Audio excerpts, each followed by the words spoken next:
Good morning. Well, it's morning here in Australia.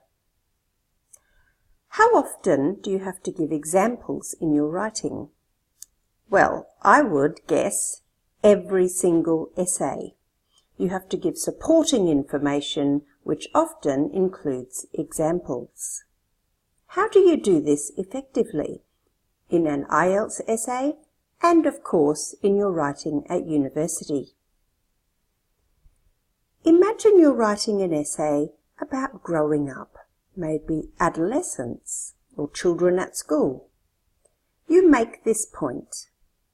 It is a well-known fact that children develop at different rates. Then you want to follow with an example. And you use an introducer like, for example, for instance, or put the example is a case in point.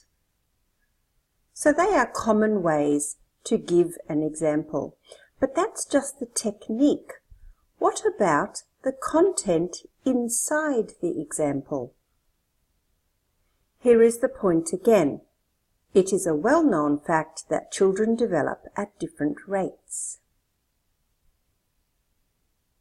My niece, for example, did not start speaking until the age of 3.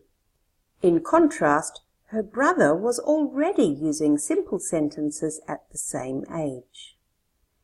Do you think this is a good one or a bad one? Well, I can tell you it's a good one because it's specific. The student mentions a particular person, or in fact 2 particular people, her niece and her nephew. So this is a good example. It also mentions the speaking rate. So she started speaking at the age of 3, her brother started speaking earlier.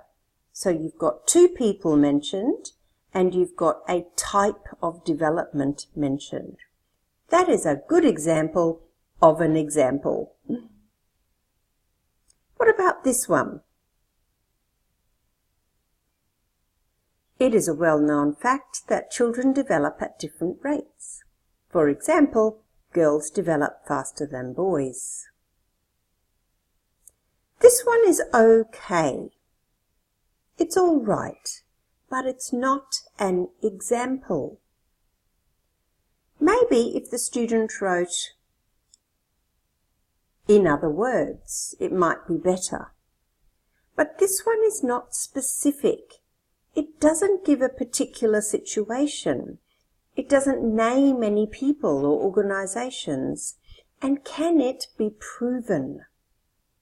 So this is not a good example of an example. Here is another essay topic about tourism. Many countries develop a tourism industry to boost their economy quickly. What do you think of this one?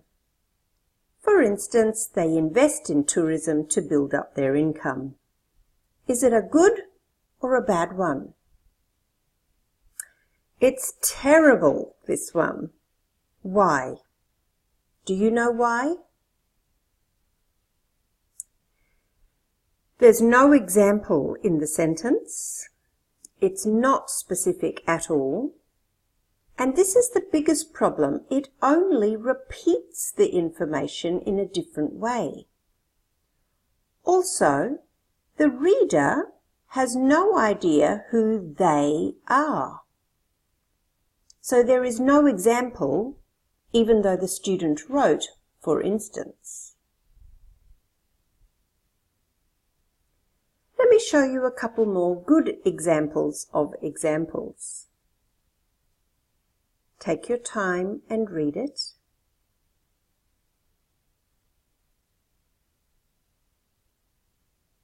And what can you see? You can see the name of a country.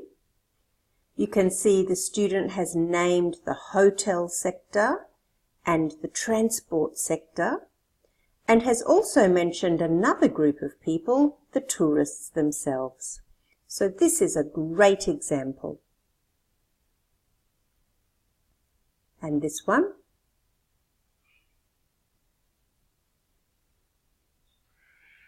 And maybe you can see quickly, this is also a good example because the student has named a country.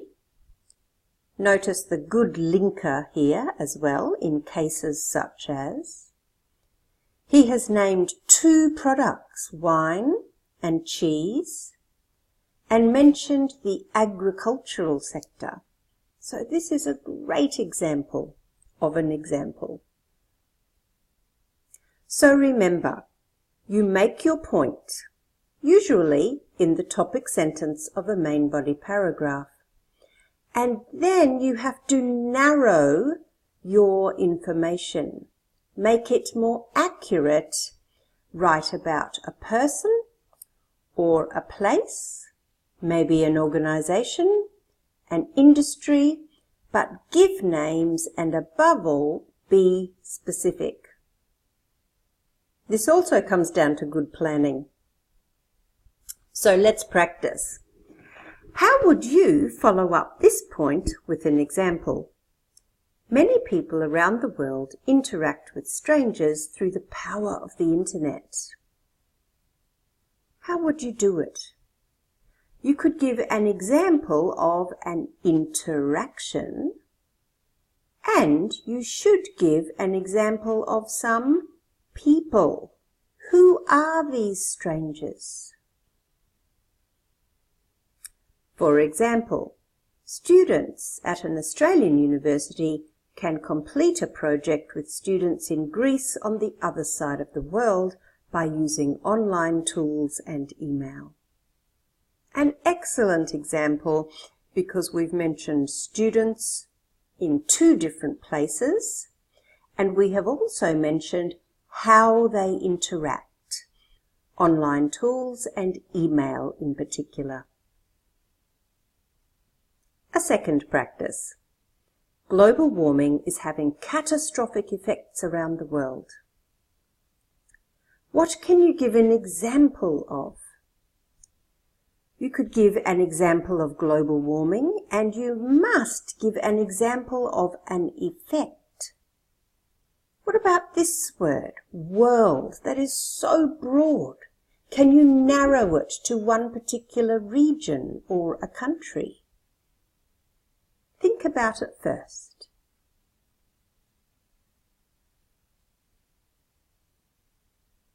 Okay, let me show you. One case is the islands in the Pacific Ocean. Some of them are being covered by rising sea levels, which leads to loss of animal habitats. We've got a specific place in the world. We've got one specific effect here, the rising sea levels, and we also have one effect, a loss of animal habitats. And here is the last one. Learning a language has many benefits for the learner. What could you be specific about in your follow-up example?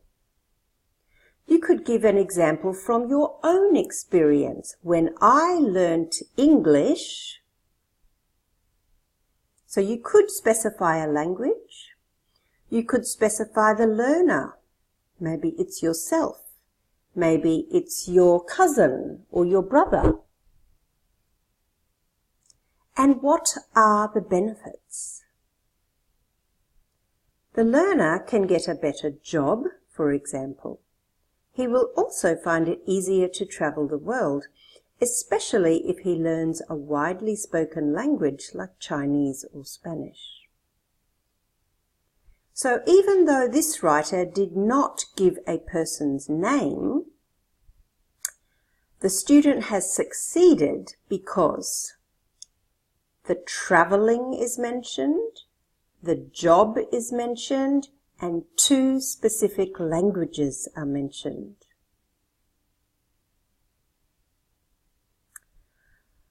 I hope you have found this video useful and you can be much better now at giving examples in your body paragraphs. I'm here to help. don't hesitate to call me, email me, or contact me on my website, and I can answer any of your questions.